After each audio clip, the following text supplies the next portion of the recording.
welcome back to the CanadianGameDevs.com podcast, episode number 163. This is the episode for the week of October 21st, 2020. And what a year it's been, Steve. My name's Steven, spelled with a PH and an A, so it should be pronounced Stefan, but it is actually pronounced Steven. Of course, joining me is the co-founder, and, well, I guess the founder, and then I became the co-founder? No, that's not how that works. You don't just become a co-founder. Yeah, you're the Dude. Steve, spelled with a PH and an E, so you'd think it's Stefan, but it's actually Steven, and it's actually Steve, and no one's confused about that ever. Yo, what up?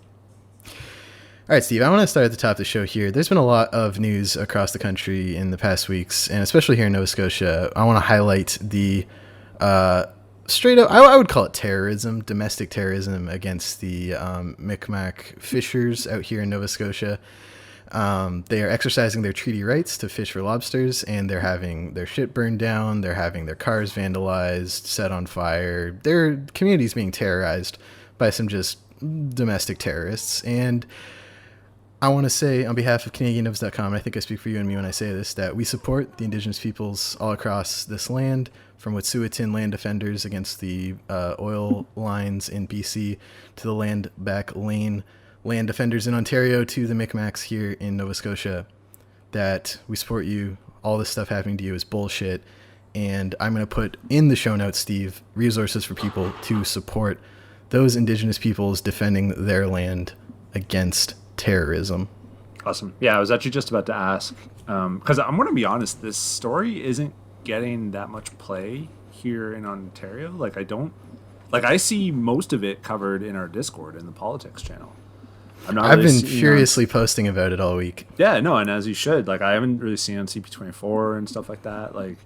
It's not really getting a lot of traction over here for one reason or the other. So I was just about to ask for something where I can donate something. Mm-hmm. Just like this summer when we highlighted the bail funds for protests in the United States against anti-Black racism, we will, of course, be putting our full support behind the Indigenous peoples fighting for their treaty rights just to be honored. They're just asking for what the government agreed to give them to be honored.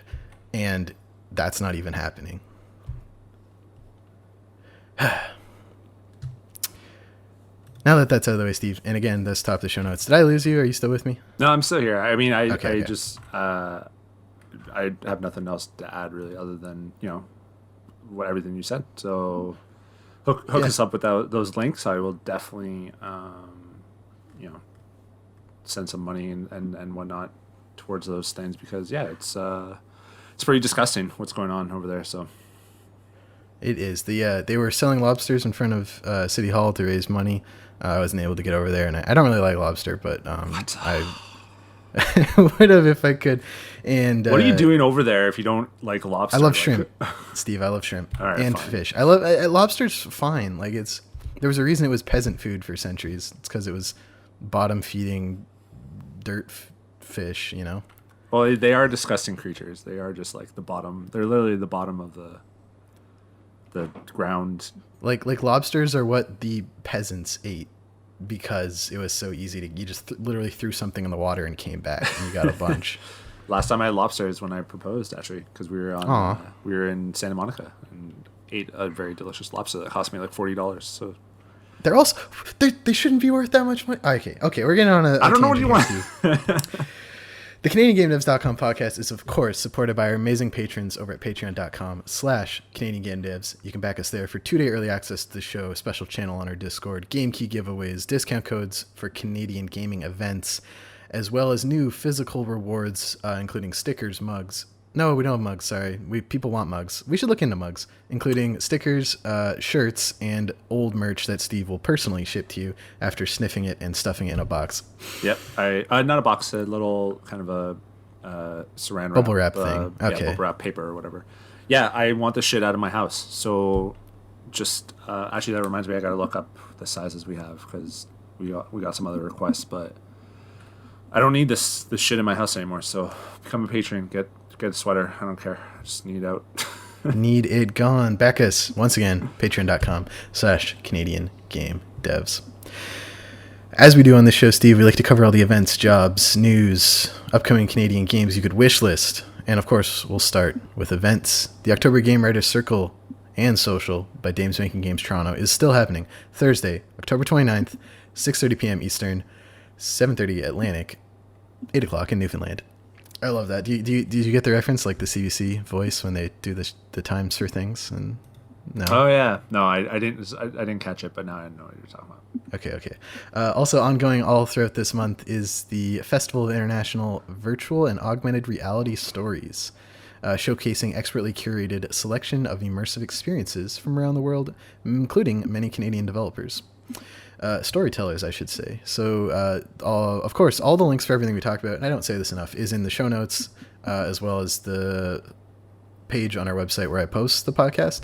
So if you're ever like, oh, I heard him say a thing and I want to look at it, scroll down to the show notes, go to the website, CanadianGameDevs.com/podcast. It's all there. And for these, go to CanadianGameDevs.com/events.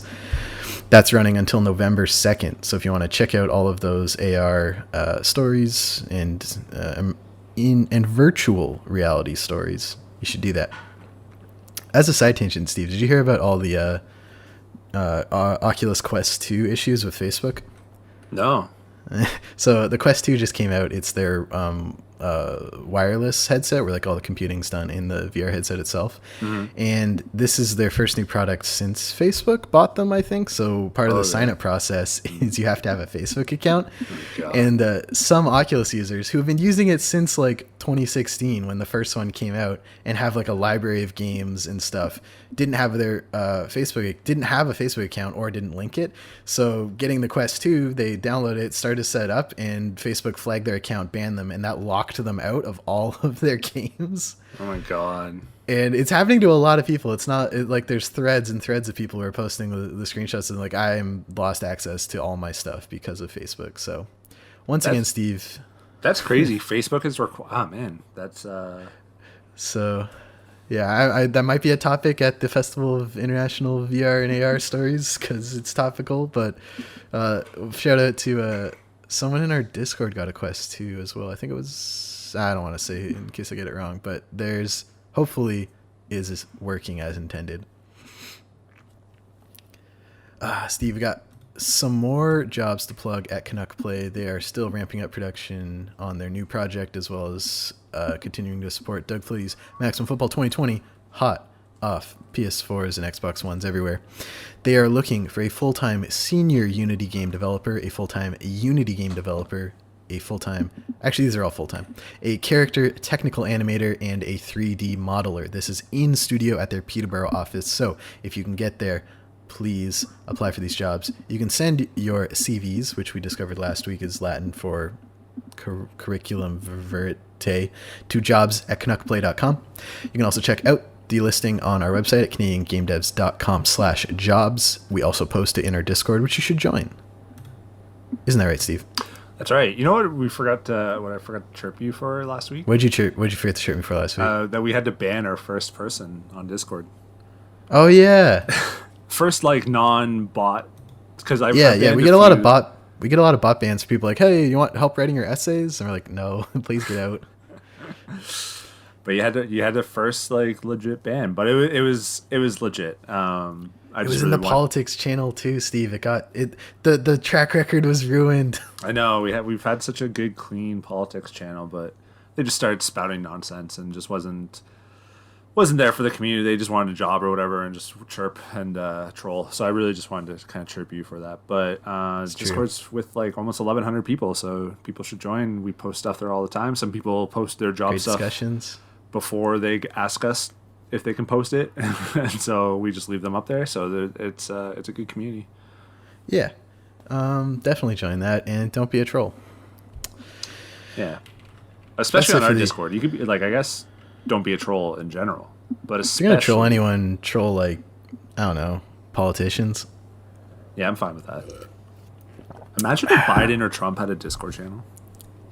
Biden has an Animal Crossing island. Oh yeah, that's right. Didn't the Kind of Funny guys go to it or something? Yep. Was it cringy and just stupid? Of course it was cringy. I mean, the whole Democratic nomination process and campaign has been cringy and stupid. And wasn't Weren't a few of them on Twitch as well? Wasn't Bernie Sanders on Twitch? Oh, Bernie was doing roundtables every week. He was talking to union leaders across the country, and he was. Did he ever play games though? No, he was just doing the talking one. He should have played like Dota or something.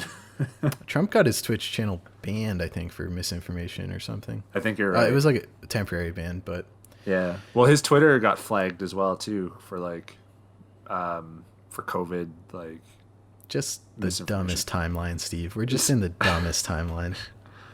It's oh really my god! You know that episode of Community where they flip the dice to see who gets the pizza, and Troy comes back and everything's on fire? Oh, it's a great episode. Yeah. That's the timeline we're in. Everything's on fire, and we're just dragging this limp carcass of a society across the finish line for 2020. You know, I saw like not a meme. I forget what, but like I saw people kind of like looking up what their tweets were from like January 2020, and you know how everyone's like, 2020 is going to be my year. I'm really going to focus on myself. It's supposed to be the summer of George, Steve. The summer of George. Exactly. It's just been. I voted today, Steve. I voted for mayor. Oh, did you? Yeah, I voted for mayor of Halifax. Shout out to Max. I believe in you, and I hope you do continue to fight for. I hope you win, and then continue to fight for environmental justice and. Is that the current housing? Mayor of Halifax? Or? No. Max was cool. He's like a TikTok star. He's like a 22-year-old from Halifax, grew up here, and was just like, hey, anyone can just sign up to run for mayor. And these two old 50-year-old sleazebags are currently doing it, so I think I could do it better. And I agree. I relate a lot more with a 22-year-old who spends a lot of time on TikTok than a 57-year-old union-busting fat white guy. So I voted for Max, and I voted for Jen for my local council representative. She suffers from scoliosis, or she's in a wheelchair, and so part of her campaign is to make the council as accessible as possible and make housing more accessible for people, and I'm a big fan of that. There you go.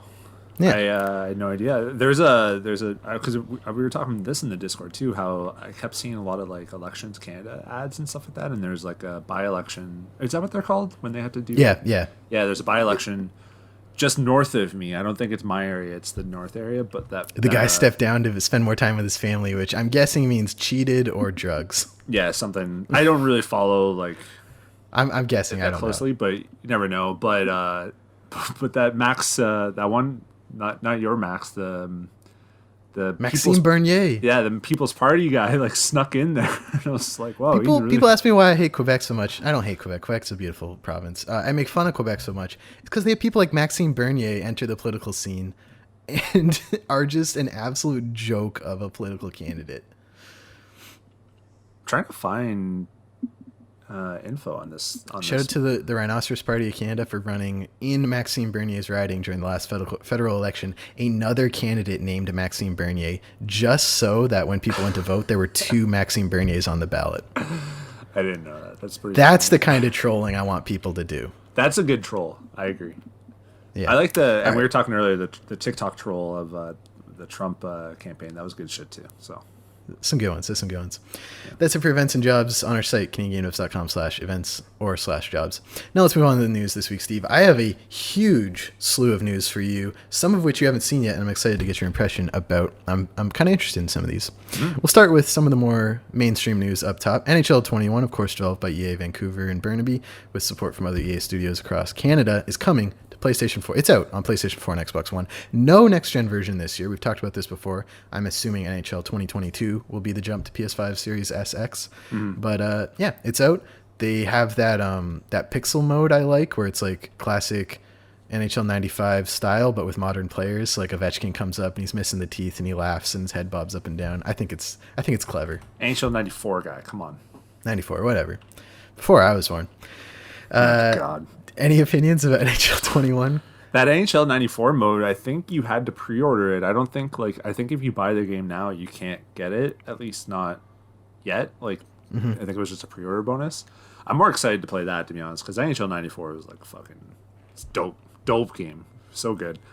I played ice hockey for NES on the NES virtual thing on Switch.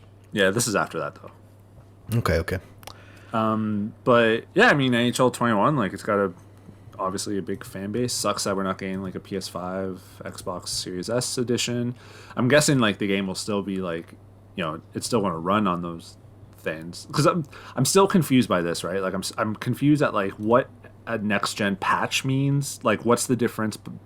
Like they just announced Marvel's Avengers won't have its PS5 day one patch or whatever, but the game will still work on PS5. So I'm just like, well, what like. And the loading times will be much better, they've said. So I'm just like, what? Like, I don't understand what the patch is. Like, is it just better resolution? I'm always confused by that. Yeah. So like, PlayStation was really bungled their whole backwards compatibility stuff. The way I understand it now, having read the PlayStation blog, is every PS4 game works on PS5 except for that list of like 10 they found, like Hitman Go and those other ones. For some reason, I don't know if they were developed in a proprietary engine or something. Yeah. And then for Xbox, it's literally everything pretty much all the way back to the original Xbox, even discs, like put them in and they'll work. Yeah. So, but like, what does it mean when like they've announced this week as well, Destiny 2 doesn't have the patch like day one, like it's coming later, but it'll still work and it'll have improved load times. So I'm just like, the load times are improved because both consoles use SSDs, so just anything loaded off that will load immeasurably faster. Yeah, I see. But as far as like a new SKU of the game that I assume would have like PS5 trophies instead of PS4 trophies or anything like that is what's not coming. Because apparently NBA 2K21, like I'm told, you guys were trying to talk me out of this, like we'll have a WNBA, because it doesn't have a My Career for WNBA players. It has the WNBA like players and stuff, and you can like do games with it, but you can't do like the My Career part with it. And I want to do that for Sophia, like bring her up, and I'm like so disgusted by that game. I'm just like, like I get. Like, don't do it, Steve. It's gross. Don't do it. I know. I don't know. Anyways, get it in like 2 or 3 years when it's a PS Plus game. Well, I might like what I do, and this is what I'll do with the NHL as well. Is like I just play these games, right, and they're all the same.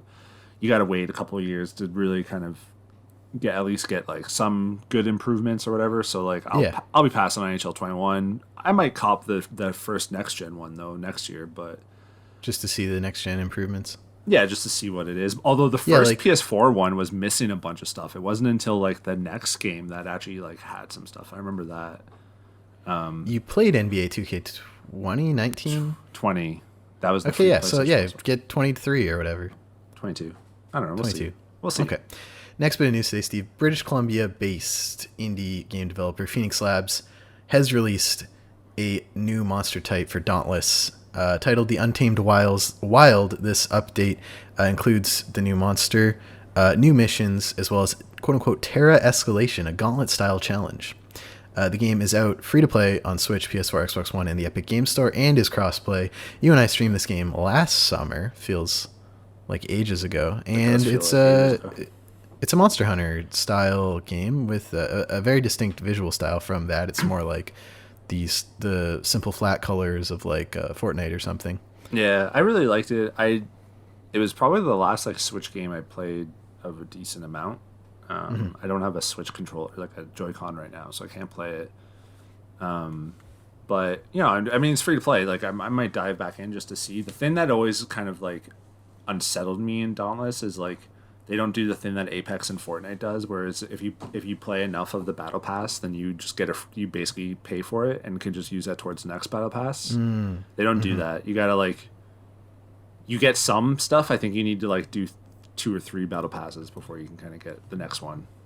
Okay. So that always kind of just rubbed me the wrong way, but the game is pretty sweet actually. I like it. If you're into that Monster Hunter stuff, I know you weren't really feeling it. And we also played with a bunch of like 5-year-olds, which was we did play with some 5-year-olds. Yeah, I mean, I'm not a big fan of that style of game anyway, so it wasn't my cup of tea. In my opinion on it, wouldn't be as useful as someone who would enjoy it.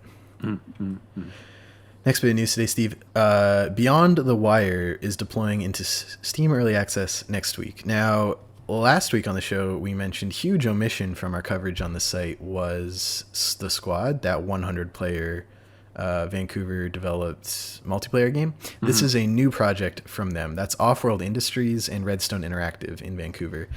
This is the next sort of big game to use their tech. I'm assuming it's going to be a lot of the same infrastructure to have those 100-player, large-scale multiplayer matches.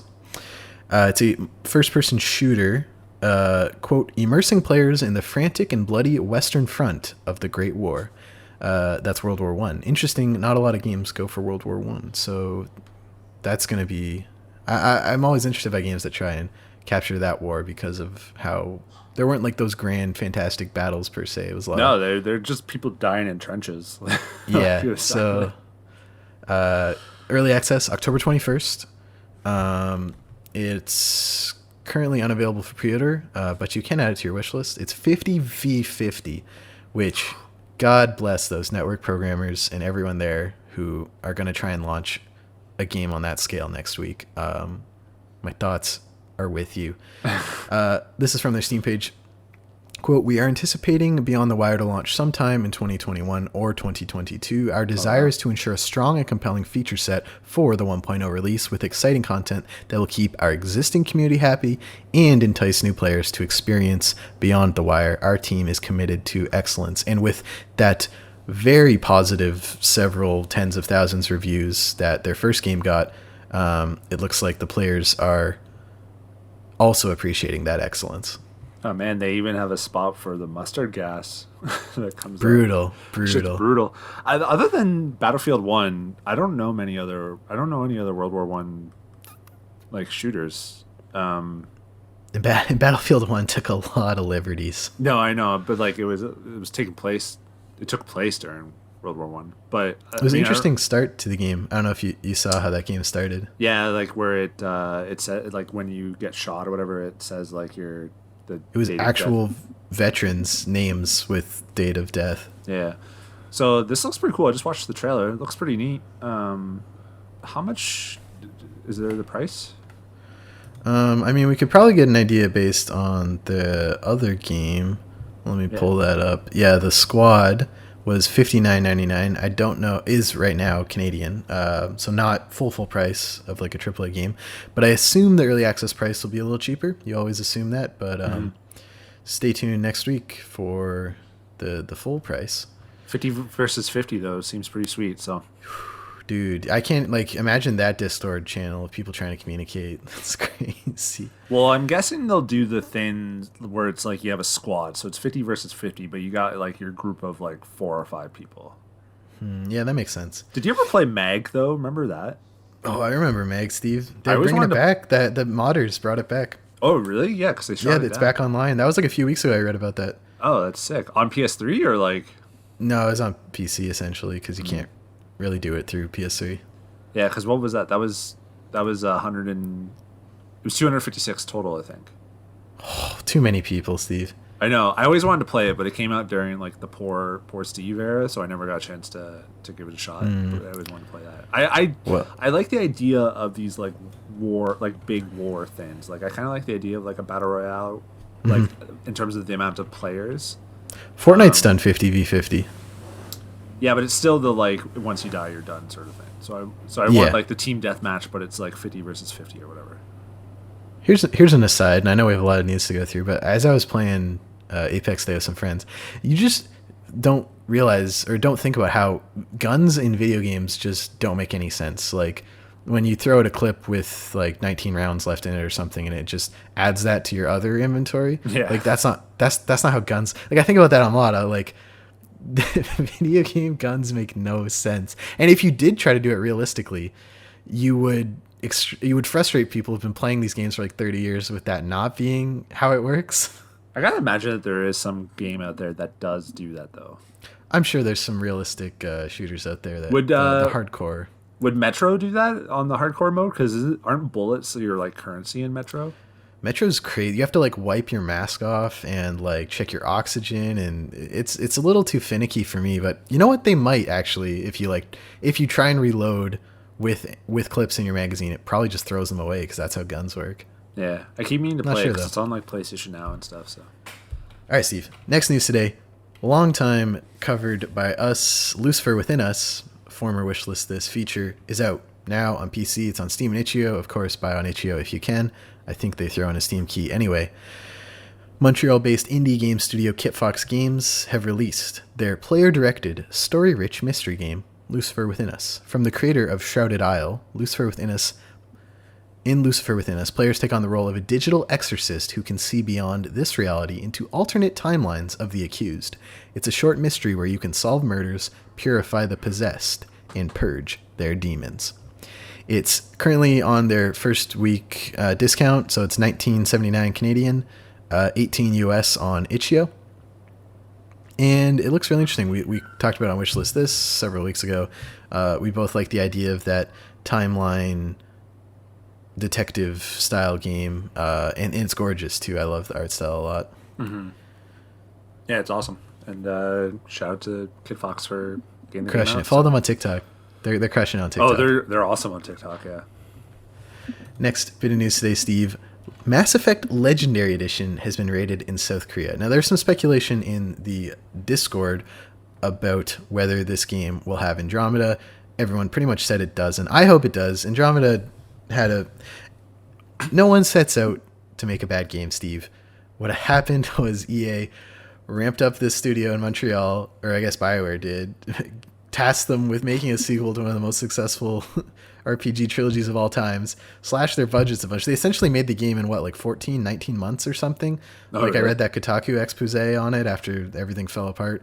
Mm-hmm. And then a bunch of them got canned, and BioWare just spent the next little bit kind of just patching out the biggest bugs and just sort of left it to die, which is kind of sad. And I think that team kind of merged into EA Motive to make the Star Wars Squadron. That makes sense. It deserved better. Mass Effect Andromeda deserved better. There was space for more games in the Mass Effect universe because of how expansive it is and how many different. Yeah, it was a sequel. Was it a prequel or sequel? I forget what they did with it.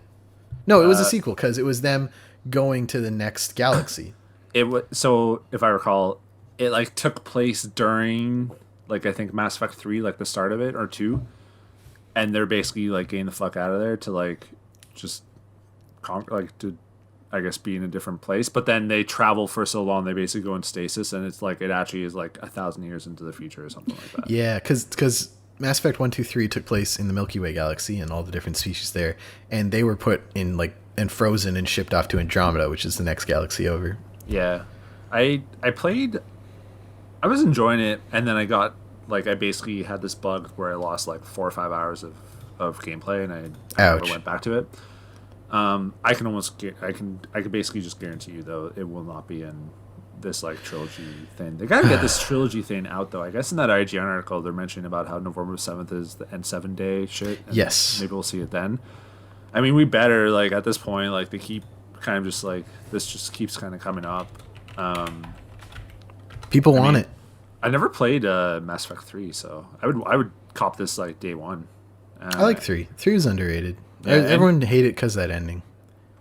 Yeah, that's fair. I mean, everyone. I assume BioWare is not working on this though. It's being ported by a different studio. Maybe EA Motive. Who knows? Maybe. So yeah, expect maybe Wouldn't more that news be of a that. diss though? You're tasked with making Andromeda. You fail and you close the studio, and then they give you the better trilogy to just polish and release. I mean, yeah. That's video games. So yeah, expect more information on November 7th.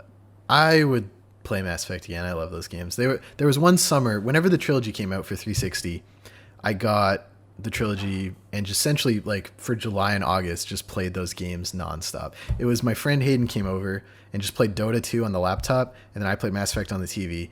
And we had Walking Dead playing on a separate laptop propped up on a chair, and we just didn't go outside for 2 months. Oh jeez.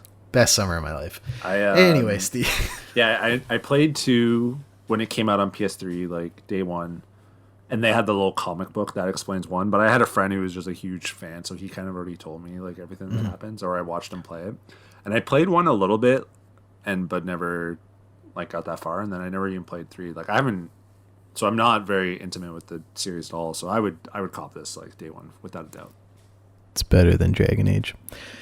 Next bit of news this week: indie cult classic They Bleed Pixels is coming to the Nintendo Switch. It'll be launching October 22nd for $18.89 Canadian Pre-orders are live now with a 20% launch discount running through the end of the month, October 31st. This is the first time They Bleed Pixels has come to console. There you go. Is it really? It is, yes. We have a code for Switch where we will be streaming it on our Twitch. I have it set up, Steve. I'll have to send a picture and put it out on Twitter so people can see this. But I have like the monitor on one side with the capture card connected to my computer. So now I can play essentially any console with HDMI and then still stream on my computer without murdering it. Nice. And yeah, so it's set up. We just got to start streaming more. And maybe streaming more in November for Extra Life. Wink, wink, nudge, nudge. Oh, we should say too, we hit the goal in Patreon. So I bought a new mic, which was apparently supposed to arrive today. And it didn't? And it didn't yet. Well, they haven't. Wait, didn't you say Sunday? Didn't you say Sunday? Yeah, and then I checked this today, and it said that it'd be arriving today by 7 o'clock or 9 o'clock, and it didn't arrive yet. It didn't. Okay. So basically, the podcast should sound better next time. Mm-hmm. Yeah, and apologies last week for my poor audio quality. Everyone was too nice to me, Aaron and Eric, for pointing it out in the Discord. Last two bits of news today, Steve. Bitcutter Studios has announced that CanadianGameDevs.com most anticipated game, voted by the hundreds of people who participated in our survey, most anticipated game of 2020, I should say, Groove Gunner, is coming out on Steam Early Access October 28th. It's a technical VR rhythm shooter. So picture like Blaster Masters meets Beat Saber is how I would pitch it, I guess, but I'm not working on it, so maybe that's not my place to do. So it's a VR game, so that will be key. You will need VR to play it. And early access, no pre-order price yet. I don't see this being like more than $25, $30, but don't take my word for it. Groove Gunner's unique take on the VR rhythm genre challenges players with a mix of shooting and blocking. Every song is carefully crafted to be fun, exciting, and challenging.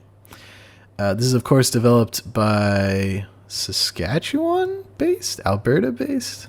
Let me double-check this. Bitcutter Studios? I think Saskatchewan. Big if true. Let me get to their Twitter here. Bitcutter Studios is based in Regina, Saskatchewan. Hot damn. Swish. Nailed it. I shouldn't have doubted myself. I should have just confidently said it. It's a podcast. I could just edit it to make me sound like a genius. But that's true. Alas. In fact, you can edit out this whole part though, if you really want. I could. I'm not going to. We're transparent with the people here, Steve. October 28th, Groove Gunner, Steam. Check it out. Last news I want to highlight for you today. This came courtesy of someone who DM'd us on Twitter, Attila Gabriel B. Wanted to bring to our attention an interesting new Steam game bundle. This is the 10MG collection. MG stands for Minute Games. This bundle features 10 games that take 10 minutes to play, and the goal, and I'll quote here from their press kit, 10MG is a collection of 10 games, 10 doses of stimulating, new, and creative gameplay, each designed to be a single 10-minute session in length. Each game is made by a different member of the collective, is sold for $10 as a bundle, and shares the recognizable 10MG brand. So they're hoping to spin this up into something they release multiple of. The primary goal is to create an appetite for short games. And our angle here, Steve, is there are 3 Canadian developers who are featured in this bundle. First, the game Handmade Death Labyrinth Issue 0, developed by Droken, is, quote, a dungeon crawl in glorious 160 by 144 resolution. Fight unforgiving battles in tight corridors, use powerful, limited magic to overcome the odds. Next, You Are Such a Soft and Round Kitten by Sylvie in Canada. A lot of these people just have Canada in their Twitter bios. Quote, a curious kitten encounters a world of doors and items. What will happen in the strange world that nobody has seen where mysterious crystals can be found? And lastly, 10MG Stroke, developed by Bluish Green Pro, who is Attila Gabriel B., who brought this to our attention. Quote, the memory of a medical emergency crafted into an interactive fiction. How will you act when someone you love is in the middle of a medical emergency and all you can do is wait? I, Steve, am very interested by this initiative. I think we need to develop a appetite for shorter games, especially in a year where we've had games I would argue would benefit from rigorous editing and cutting. Last of Us Part 2. So I hope all the best for 10MG, and I hope they continue to work with Canadian developers, and I will be picking up this game It's $10. That's the 10 MG collection. You can you can buy these games individually. Yeah, I was gonna say, yeah, looks like you can. Yeah, so all these games are like $2 or $3 individually, but buying the bundle gives you 55% discount. So you get it for $10.29 Canadian, whereas it would be $22.81 individually. Every game Steam capsule has the little 10mg logo on it. It's like a little red and yellow pill. That makes sense. It's like short and digestible. That's clever branding. Good work, 10mg. Nice job. What do you think, Steve? I want your opinion on this. I like like you said, I like the initiative. I like the idea behind this. I'm guessing like all the other games are just like from other areas or whatever. Mm-hmm. Yeah, those are the only Canadian ones I highlighted. There's 10 total in the bundle. I gotcha. I think I'm feeling the Handmade Death Labyrinth one the most. Although the kin one's hard to say no to kins. It's hard to say no to kittens, Steve. But because it just looks like a Game Boy game that I would have played like back in the day. It looks awesome. So this is pretty sweet, actually. You're gonna like, you should stream it. I'm just going to tell you to do it. Just stream it. Okay, yeah, it would take no time at all. So yeah, we should definitely stream this one. It's out now as of whenever you're listening to this. If you just search 10mg collection on Steam, it'll also be in the news link that I put in the show notes, so you can just scroll down and find that. And I hope they do really well, and I hope it's also on itch.io, I should say.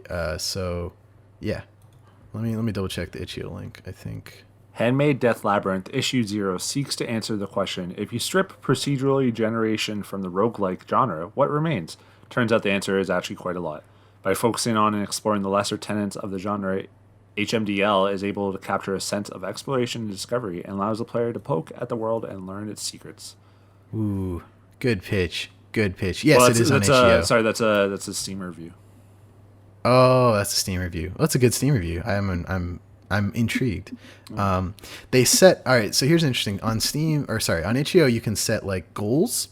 And so they set a goal at launch to raise $1,000 or earn $1,000 through this bundle, and they're currently at $2,860.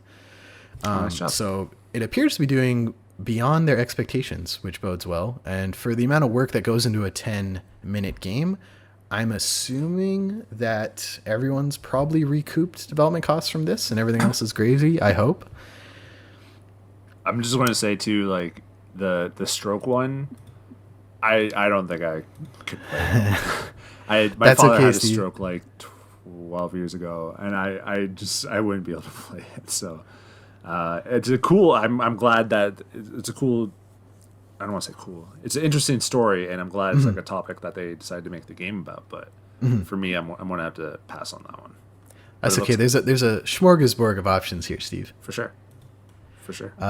Yeah. So that's 10mg collection. Sorry. Shout out to Attila for reaching out and bringing this to our attention. And you can follow all their work. I linked it in the article that will be in the show notes. Check those out. I am all for shorter games. It's out now. Oh, perfect. The bundle's out now, and this is part of a collective these developers have created, so I assume they're trying to turn this into a bigger full-time thing. There's been other examples of this. Sock Pop Collective also did just a bunch of short games that were released on itch.io and then eventually got onto Steam that essentially they created like an in-house art style that sort of came to define their work, and then they released like Sock Pop collections that contained a bunch of these little games. And it appears to be, I think that's their full-time thing now. So this appears to be something that can work for people. And game development can get very expensive. And so I think this smaller, one-off, do an interesting thing type games have a lot of potential. Interesting that you can't add the bundle to a wish list, but you can add the individual games. So I added all 3 of the Canadian games to the wish list if you want to. I'll just do a ding, ding, ding. Yeah. Cool. Yeah, I like it. This is funny. It's coming up at a time when that thing was just going viral on Twitter, where it was showing like the average completion of games beat by the user, and it was like Spider-Man was like 50%, Death Stranding was super low, Red Dead Redemption's like 20%, other stuff like that. Holy. Yeah, I believe that. And people are just like, games are too long. Games are too long, Steve. Yeah, let me try to find it, because basically we can anyone can get that information, right? You just got to look at the like a trophy for the one that's beat the boss, and the percentage of people that have done that have been the boss and whatnot. Yeah, that was something I felt like and really crystallized for me in the past couple of years. Like I would say it probably started with God of War, in Spider-Man, and then Death Stranding, and then Last of Us Part 2, and I didn't even finish Ghost of Tsushima. It's just like gamers, in quotes, have long because gaming press started as like a hobby press where it was like reviewing it like a product, like a car, where it was like, are you going to get more mileage for your dollar? And people are making formulas for like $10 for each 10 hours of gameplay is probably good. And like that sort of rotten way we look at games sort of like became the core of games media in a big way, and gamers sort of adopted that. And so it's become like, how long does it take to beat though? And is it like a 60 to 100 hour campaign? And I'm like, no. I would pay full price for like a really tight 5 to 10 hour campaign that just didn't mess around, didn't have me comparing armor to get the slightly better one and do that 100 times. Like I would just pay $79.99 for just give me a tight 5 to 10 hour game that you spent years making as polished as possible. You know what I mean? Yeah, no, I get you. I'm trying to find that tweet, but you feel me. I believe that though, and people look at Steam achievements a lot for like figuring out how far people got in the game, especially when it's like an achievement for every chapter of the game. Yeah. Good stuff, Steve. Can I move on to wishlist list, or do you want to dig for that tweet a little bit more? I thought it was one of the Runbow guys who tweeted, but I'm just checking all their Twitter and I don't see it. So we can just move on. I'm sure it doesn't come to a surprise that like, here, let me just check PSN profiles. And Spider-Man, I mean, is probably one of the like shorter games that was on that list. To beat the campaign, probably like 15 to 20 hours for the average player, I'd say. Let me see. Marvel Spider-Man. Death Stranding was way too long. 8.7% of people had the platinum. Where's the beat the game? Roll credits? Complete? Yeah, which one would that be? Track down, demon, take down, no. Complete? Control F finish or complete. Finish. This is great radio, Steve. We're doing some great content here. Complete, I mean, there's complete Act 3 was 50%. Yeah, so not a lot of people made it to the end of the game. Yeah. So you got to imagine, like, and I remember thinking about this about Fallout 4 as well, because there was branching trees. And I'm like, man, already you have a game that is like, 80 hours or 40, 50, 60, 70 hours. But then you also added branching trees. So not only are you going to get the people who don't reach that far in general, but then you also get like, say 50% of the people get to the branching tree part. You then divide it up by 4. So it's like only like 5% of a player base will see like a particular part of the game. Like it's kind of like, I was like, man, this is so weird in RPGs, especially like that sort of stuff is more. It hurts a little, Steve, especially given I'm assuming lots of work was put into that content no one's seeing. They did the control C and control V and then just sort of. Sure, yeah. I mean, Fallout did that. I would believe that. Anyway. Replace this character's name with another character or whatever. Fallout 2 was the last good Fallout. Let's move on to Wishlist This. Every week on the show, I highlight 3 upcoming Canadian-made games Steve has to wishlist right now. Of course, we're all beholden to Mighty Gaben and the Steam algorithm, so we do our part here to help Canadian developers get the traction they need on Steam. And we've sort of broadened it up to mailing lists. Epic has wish lists now. PlayStation took theirs out. Xbox has never had them. And Nintendo has it. Yeah, like for a few games. But yeah, so it mainly started with Steam, but we've broadened it. The wish list has evolved, Steve, over time. Yeah. This week I got 3 games. First, The Dungeon Beneath by Puzzlebox Games in Montreal. They're in our Discord. This is how they brought this to our attention. It's coming out October 23rd. That is this coming Friday. You can wishlist on Steam. Quote, The Dungeon Beneath is a tactical roguelike auto-battler. Gather your party and descend into the dungeon, battling your way through room after room of nefarious enemies.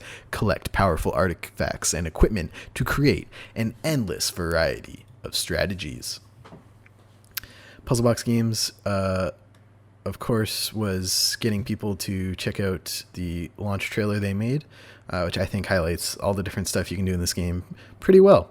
Lots of screen shake, good. Games need more screen shake. To quote the late, great Flambeer, every game needs screen shake. No, oh man, their Steam page is lit, Steve. Gifts. So yeah, it looks like, I don't know, Steve, I don't play turn-based RPGs. What kind of game does this look like?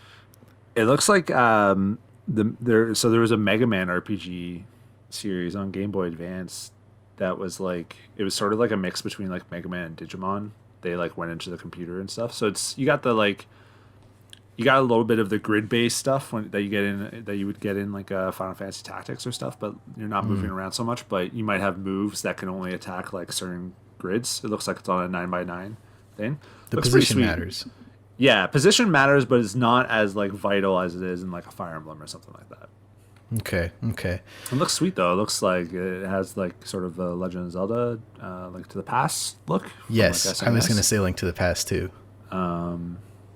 It's pretty sweet. Craft your unique party. Like, I think these games always shine in like just giving you a lot of different options. Typically in a Final Fantasy game, you'd have your like party of like 3 or 4 out of like a possible 8, but you know, with these you'd want like bigger classes and more classes and stuff like that. It looks like it. And also they have a little GIF on adding it to your wish list, which I always adding to your wish list and following, which I appreciate.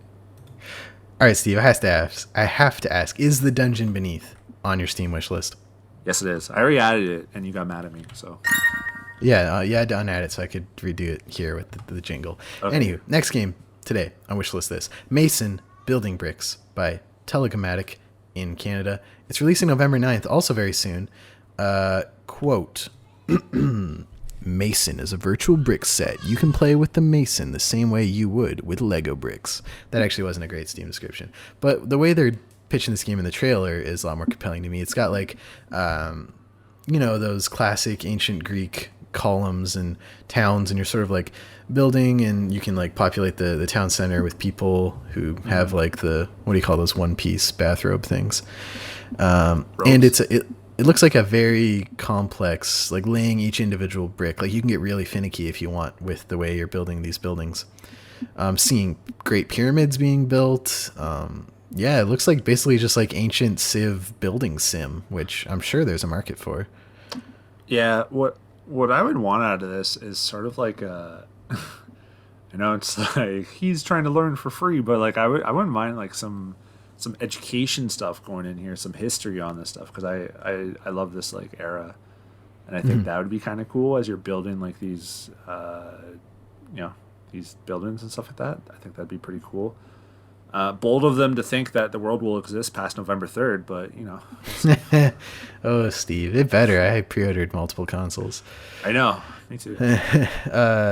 Yeah, gifts in the Steam page. I like the freeform camera, setting up people, you're making your little ancient village, and I think that's pretty cool. It's giving me RuneScape people vibes, like old school RuneScape people.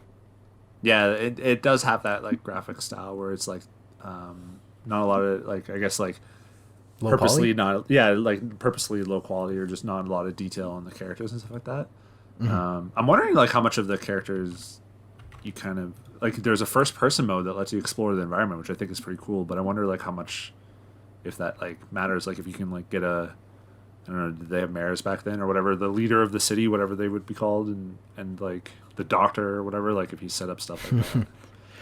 I have to ask Steve, is Mason Building Bricks on your Steam wish list? Yes, it is. Excellent. So what's the difference? What is follow and what is on wish list? I think I've asked that before, but I don't know Steam that well. Follow means you'll get an email whenever they post something, and wish list means you'll get an email when it like releases or goes on sale, I'm pretty sure. Okay. Yeah, I do get that. I get the emails about like it's on sale or like it's out. Or no. If you follow a game, it'll like show up in your like Steam news feed where they have like a community page and stuff. Oh, I see. I don't care about that. All right, Steve. Last game for wishlist this week. I'm kind of cheating a little bit. We featured Phantom Brigade almost a year ago now, but they have switcherooed and are no longer releasing on Steam first. They are coming to the Epic Game Store first. So when we covered this game the first time, you couldn't wishlist on Epic. So I'm counting it, Steve. It's a technicality. By Brace Yourself this Games. Game. That's right. Yeah. Brace Yourself Games in Vancouver. Of course, Crypto the Necrodancer, Industries of Titan, which we covered on the site this year. Also an Epic Store exclusive. They seem to be doing well with Epic. We also streamed that one, and I had a great time with it. I loved Industries of Titan. The range of their games, Steve, at Brace Yourself is great. And also shout out to Ryan Clark on Shark Tank, his like semi-frequent Twitch stream where he just goes through industry news and like indie game market trends. It's very, very interesting, and I highly recommend everyone check out those streams if you can. And he's also very good about like engaging with questions in the chat. Like I've asked questions and he's like talked about them. So wait, there's just Shark a great Tank, like the game show thingy. No, I don't know why he calls it.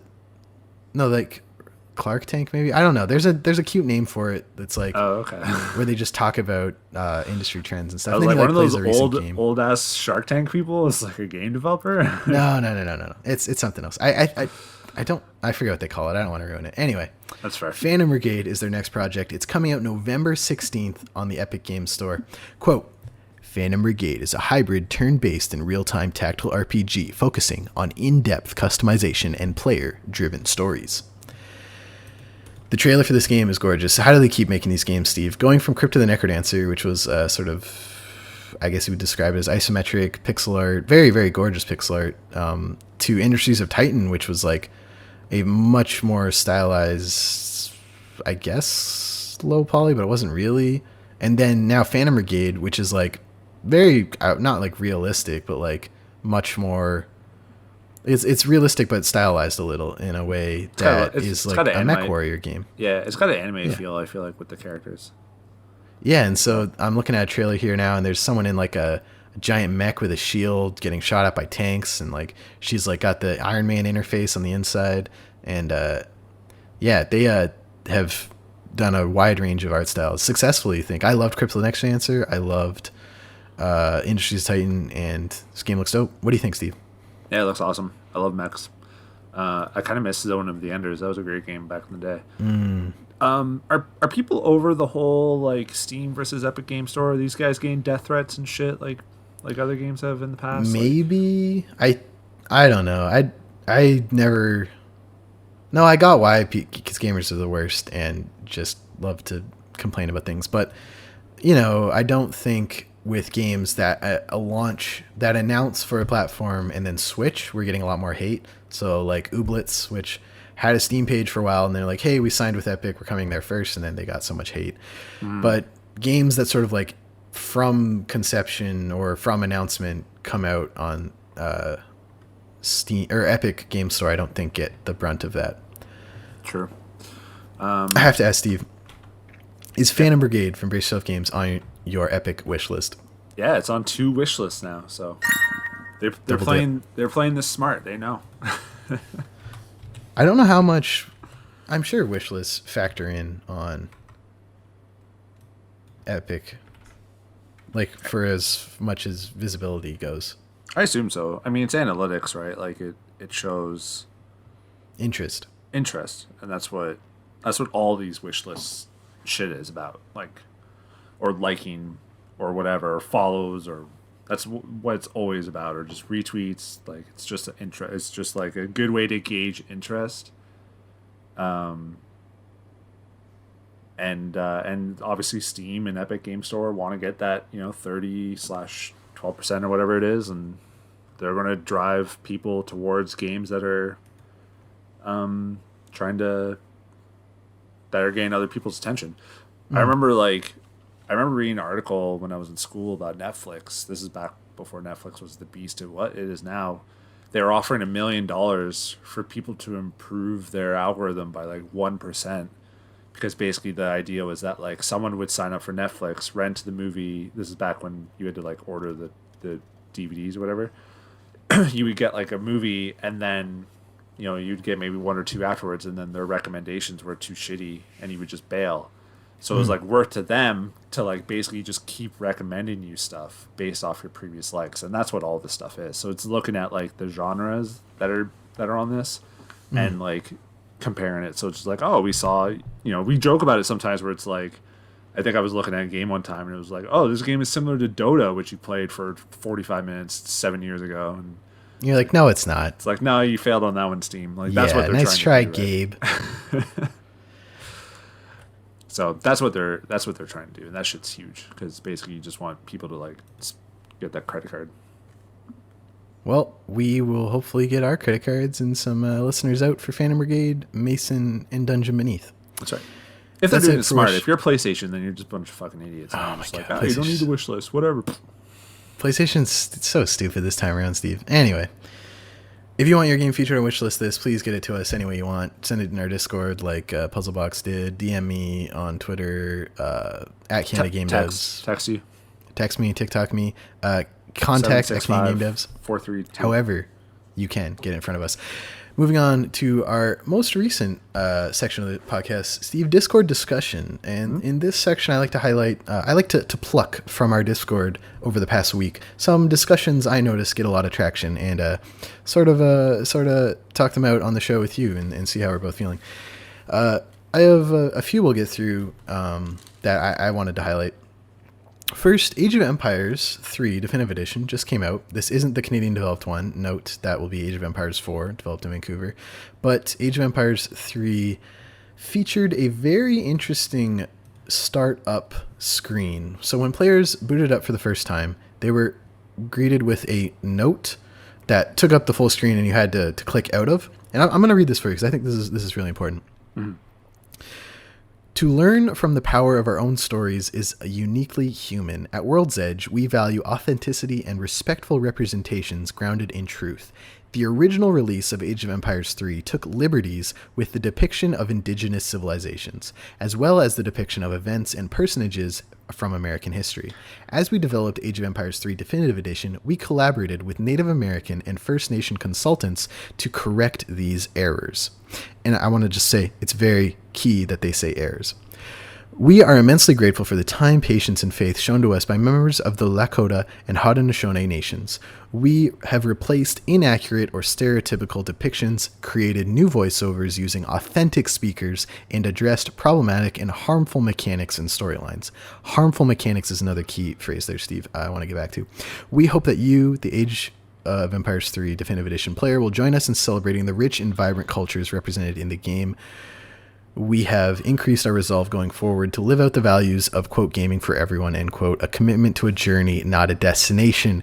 Another key description there. This is a journey, Steve. This is a constant process. You're never there. You've never achieved the best version of your game. You could always be improving. And so everything in this note up front was so crucial to me. Specifically, they note there were errors in their description. They weren't going to say, they weren't going to say what other people do, like, oh, like it was acceptable at the time, or like we don't like, you know what I mean? When people try and apologize for things and they try to like shrug it off, like they're like, no, the people who made Age of Empires 3 fucked up, and they fucked up pretty bad, and we want to correct those fuck ups. I mean, obviously they weren't going to say that in a notice, but that's how that reads to me, Mm-hmm. And so they also put up an interview with the consultant, one of the consultants on the game, and sort of walked through with him why he agreed to do this with them, what he did and what he helped them with, and all the big changes. It was a very interesting interview, and we're not going to get into the full thing here. But in our Discord, people were talking about how that's great. More games should do this. There's no excuse for doing this, especially on huge budget productions like Age of Empires. And Sid Meier's looking at you, Sid. And we joked about how, in pretty much every game with a native character, there's the animal superpower. And that, like, Assassin's Creed 3 in particular was one of those huge standout ones where the whole DLC for Assassin's Creed 3 was essentially like, hey, wouldn't it be cool if you had animal superpowers? And it was really tone deaf and kind of fell flat for a lot of people. So this is really cool, and I recommend people go read the interview. I'll link it in the show notes under Discord description. What do you think about this, Steve? I like it. I mean, yeah, I'm not. I never really played Age of Empires, so I didn't know either beforehand or like even that they're re-releasing this version. They've done the first two. This is the third. They've done all three now. Oh, yeah. So I didn't know that. I don't follow the series or whatever, but it's good. Like this, like you said, it was a mistake. They should be doing this, and I read that interview, and it's a good interview. And I think like the other important part too is like they are consulting with like leaders in those communities on like what they should be doing.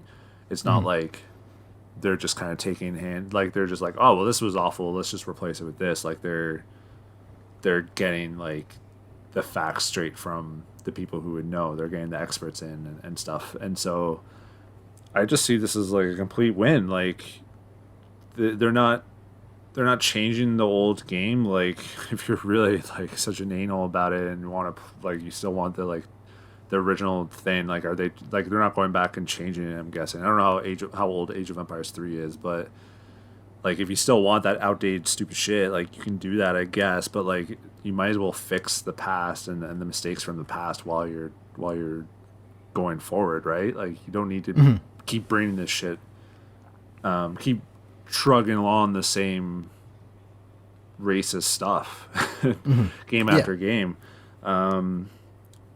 So yeah, I mean it's good. And I'm always like curious if people like really care, or like sorry, if people are getting mad about this. I didn't really see anything about this, but it's such a niche market that I don't really engage in anyway, so I don't really even know. But like I'm sure there's people who are just like, oh, they're ruining the original game.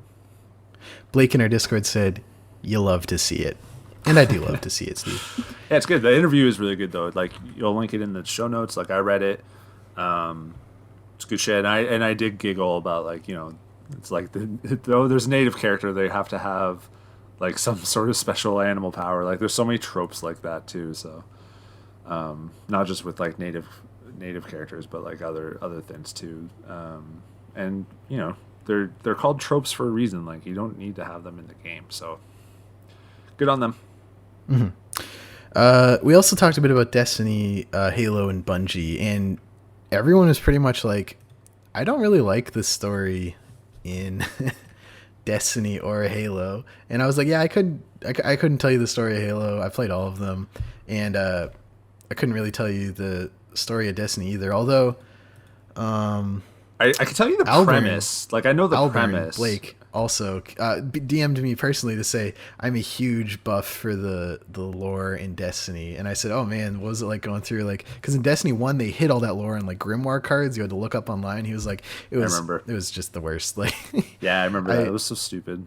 Oh man. And yeah, like people are really getting into the story of Destiny 2 and the next big expansion. Like I'm seeing so many people excited for the next stage of all these characters. I don't know who they are, but there seems to be a turnaround from Bungie a la Halo and Destiny 1 to Destiny 2, where they've established something people start to care about. Yeah, I think people are excited because I think this would be the first Bungie game that does not have either Microsoft or Activision plug behind it. Maybe the last expansion to Destiny, but well, their first game was just them. It was what was it? Oh, is that Oni or whatever? What was their first game? Their first game before Halo was just them. They would have had a publisher though. So in 1994 they released Marathon, a rocket jumping FPS, then known as Grenade Hopping. No, yeah, so they published that. So then Oni was the game I was thinking of, but that was actually Rockstar Games that published it. Bungie and Rockstar working on a game together. It's my baby crying in the background. Halo and the Destiny 2. Apparently there's some game called Matter that's on here, but yeah, I don't know the story of. I know that, like I said, I know the premise of Halo and I know the premise of Destiny, but like I don't know anything about it.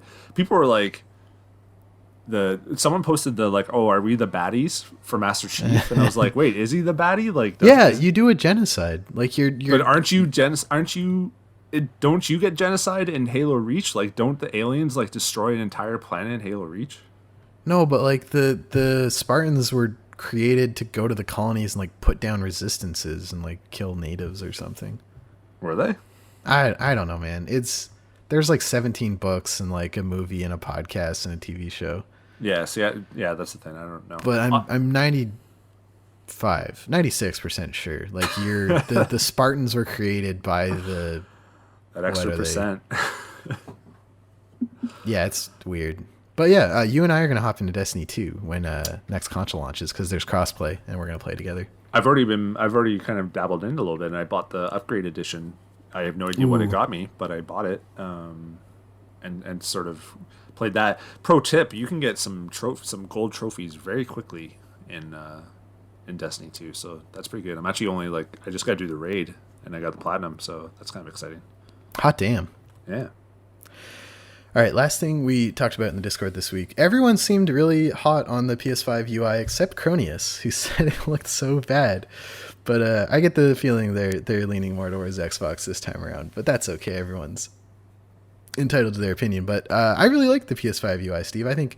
Sorry, I'm burping a lot. Separating the media from the games was key because that's... I hate going through all these squares on my PS4 just to get to the game. I do, if I'm setting it up my PS4, I am either going to play a game or I don't even use Netflix or anything or YouTube on there. So I really just want the game tab. What's the jingle, Steve? What's the ambient noise? I need to hear what the ambient noise is going to be. I like that the background is more kind of in your face. Hopefully there's a lot of cool themes and stuff that you can get. And so it's just a computer screen where your icons are pretty small and you just get a really crisp, beautiful picture in the background that is just awesome and looks sweet. They had the Ratchet and Clank one, which looked really, really cool. So I don't know, it's a UI, fuck whatever. It's yeah. The Xbox One is they just updated Xbox One. I got that update, and that's essentially the Series XS UI. Oh, is it? And yeah, it's the squares and you go up and down. It looks good, and I'm sure it'll be a lot snappier and smooth on Series X because it kind of chugs a little on my Xbox One. Yeah. But yeah, I like it. Cronius said, I think that PS5 UI looks like absolute shit. I was like, okay. I disagree, but that's okay. The console looks stupid. The UI looks it looks fine. Whatever. I don't care about these things. If it runs fast enough, that's totally fine. I don't know. The only one that, I think the Wii one was really cool. The channels, but then the Switch one is kind of like that, but shittier. I don't remember what the Wii U one was. What was the Wii? It was also they were also square. They were on the gamepad was the squares, and you could put that up to the TV. And then there was a Mi Plaza with all the different communities you were in. The big thing I want to get your opinion on for the UI is how do you feel about these video guides in game? I don't like that it will tell you how quick to do something by default. I would want to get that info to dig deeper, but I don't want to just pop up that menu and then see you got 10 minutes left or whatever. I'm I don't really want to know that. I think it's cool. It'll be interesting to see. I'm sure all the launch games will use that stuff because I don't think it sounded like not every game will use that because no. It seems to be a developer tool. You can set up these guides in the game. So we'll see if a year from now if it's still being used. It makes sense for the platformer, kind of Little Big Planet, where you get an average playtime through. But how would this work in Demon Souls? Such an open-ended, explore. There's no waypoints, there's no quests, there's nothing. That game is about discovery, and so and that is the PS5 launch game exclusive, which I feel can't use this feature. I mean, it's much easier in Sackboy where it's level 1-1. There's a end to this level, and we can tell you how long it takes the average person to get there. I think the only thing that could really do that for Demon Soul is bosses, because when you enter, bosses have their own kind of room. You know what? Pulling up a video of the boss, the best way to beat the boss would, I think, make those a lot easier. Yeah. So I don't know. It's whatever. It's UI. Who cares? It is what it is. Bring back the cross media bar, Steve. One of the most useful system. Yes, the cross media bar got a lot of hate, but it was very easy to find things. You know what the worst one is? The Vita. Bubbles. Fuck the bubbles, Steve. That was the worst. I hate the fucking bubbles. I love the Vita. God. I hate those bubbles, man. They suck. I'm why didn't you guys just do the same X Media bar? I don't understand. Peeling, because the PSP did it and it had to be different. But peeling the page open to start it. Oh, yeah. I hated that too. Because I had a case on my Vita, so my finger always hit anyway. that was our Discord discussions for this week. If you want to join us and talk about games, not necessarily Canadian related, but with Canadian developers or fans or friends, join our Discord. Maybe I'll put a Discord link in the show notes too. Then. Oh yeah, definitely do that. Oh, that's why we don't have enough. That's why do we don't have more people? Because I'm not putting it in the show notes. Exactly. Let's close out the show with what we've been playing, Steve. This week I played Apex with some friends, loving the crossplay. They're on Xbox and I'm on PC. But on Windows, if you just press Windows key G, you can start Xbox parties. And this is a new update to Windows. And it's really, really cool. You're essentially just using Xbox Live services from your Windows, and it works everywhere. So like I just Windows G, start a party, invite their consoles. They got their headsets in, because before we had to use Discord and they couldn't have their headsets in, but they didn't want to turn the TV volume on because their family was sleeping. And so it was just a whole pain, and they've streamlined that process. It's so easy to play pretty much any PC game that supports crossplay, and I'm on Windows and they're on Xbox. We can just do it with a party. It's awesome. Nice. And I also jumped back into Doom because I want to check out Doom Eternal on Game Pass, but I figured I should beat the old Doom. Well, Doom bracket 2016 bracket. And the story, you can't miss out on the story. You got to know what's going on. I was surprised. There's a anti-capitalist message in Doom where like the corporation.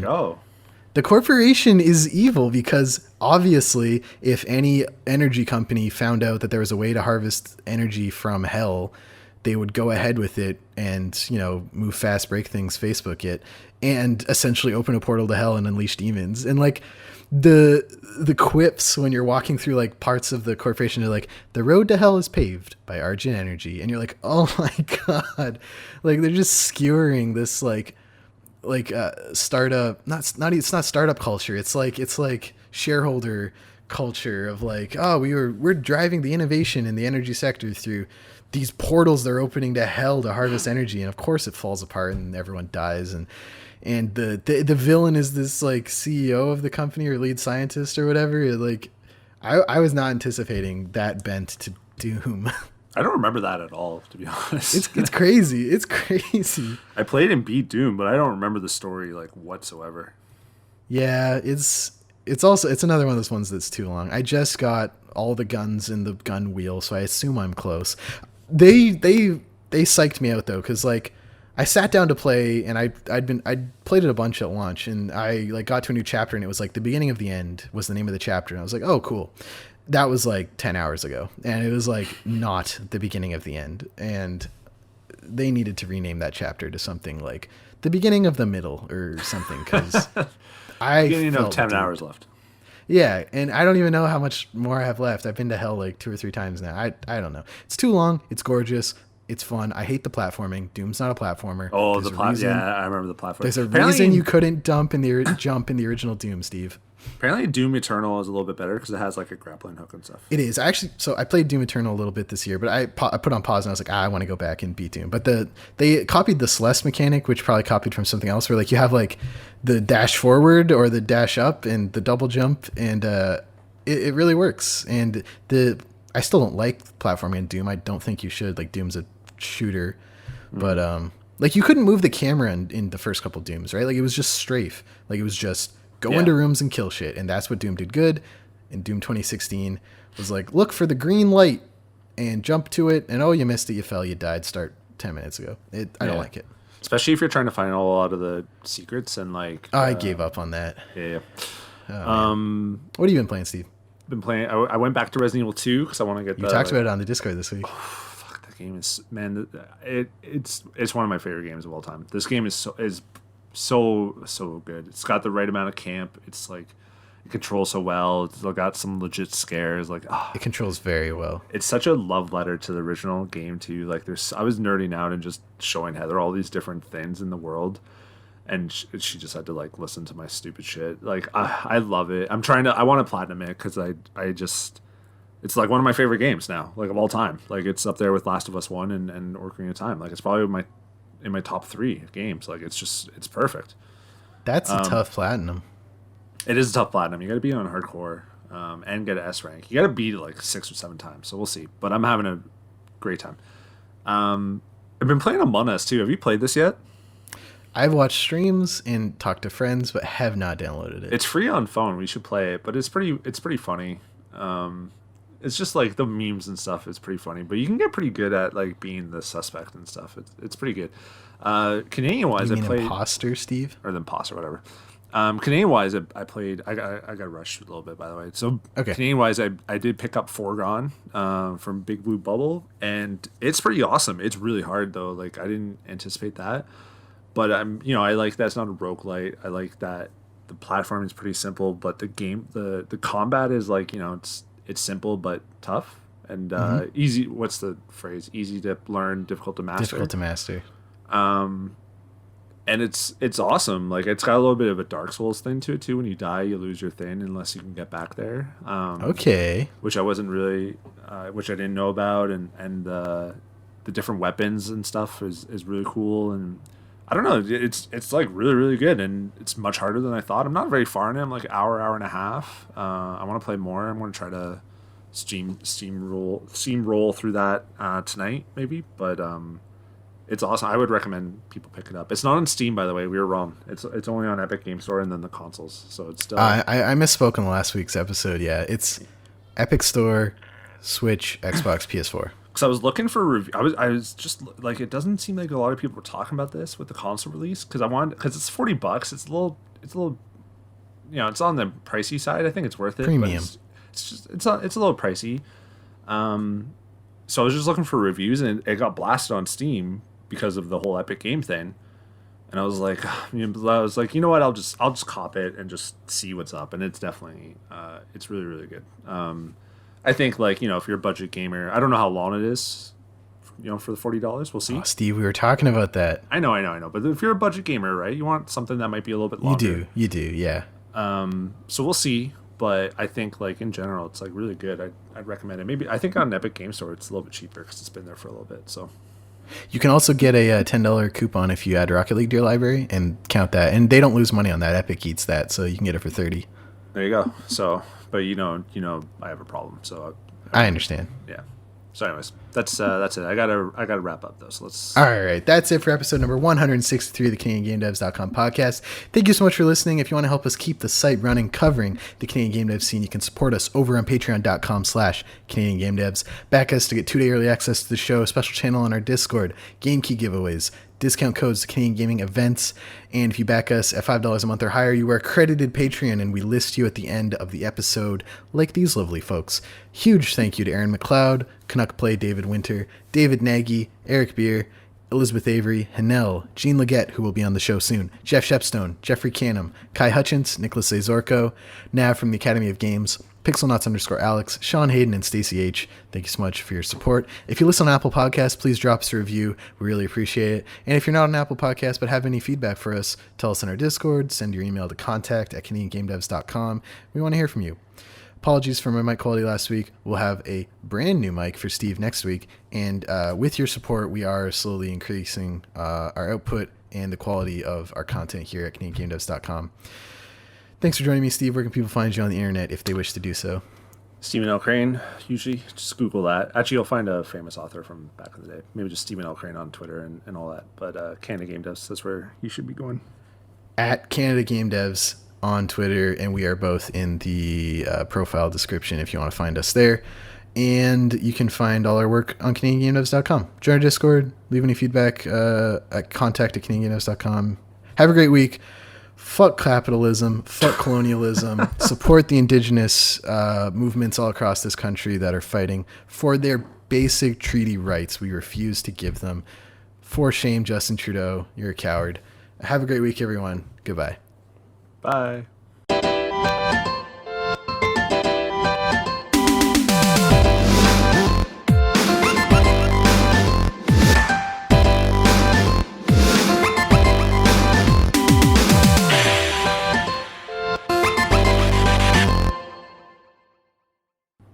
Three, two. I think Think we're you're going gonna to do Milan? Yeah, I think we're You watching. should do rewatch the Bill and Ted ones. Yeah, I gotta watch Bill and Ted 1 and 2. Have you seen that interview with Keanu Reeves where the guy was like, what was it like to come back to the role of Ted after all these years? Or no, and then he was like, I'm Bill or something. And the interview was like, oh my God. And he just took his mic off and like got up and walked out. And Keanu was like, yeah, you should walk away. You should never do another interview again. That's amazing.